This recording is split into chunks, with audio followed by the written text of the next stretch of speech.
written a new book about what it's like to come back from, I guess, I wouldn't call it a retirement, but a hiatus from your retirement. A retirement. Yeah. Well, it's in professional sports. That really is. Yeah. Well, it's a long time, but I didn't find that the break or the time away was the biggest challenge.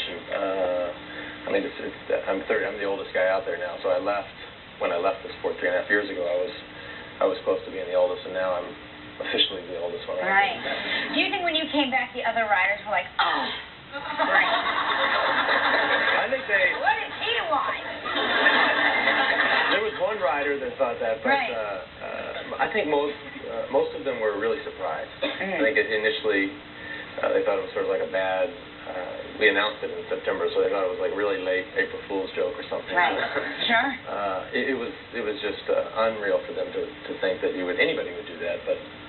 I've got an incredible photograph here. This is sort of like a little bit of, I guess, what it takes to be a top athlete. This is you training.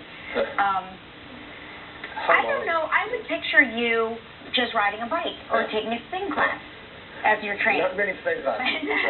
This is how many hours a week, a day? What does it take to get in this kind of shape? Well, before I came back, I spent most of the first 6 months of it in the gym, just trying to get some strength and some stability back in my legs and my core. This is just a simple workout that I would do down in my garage, and that's part of it. And then obviously there's other parts like cycling, which you have to obviously go out and do. But a lot of time in the gym just to get back the strength that I thought I had lost. Wow. You need a lot of mental toughness. I was too lazy to walk 2 blocks to get a sandwich yesterday. Yeah.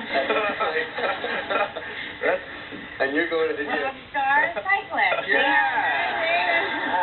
Get my sandwich. Told somebody. Yeah, exactly. This picture, of course, is the agony, right? There's agony that goes into being an elite athlete. Of course, you broke your collarbone. What happened?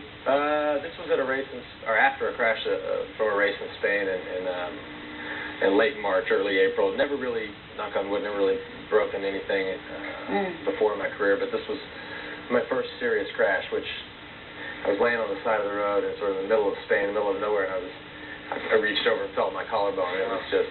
You knew. Oh, yeah. Well, you knew. They felt the pain, but also you feel the bumps. But how did the crash actually happen? Some guys crashing in front of you, and you just can't avoid it. You go over it. It happens so fast. But and as you're laying on the side of the road in Spain, are you thinking, why don't I just visit these countries instead?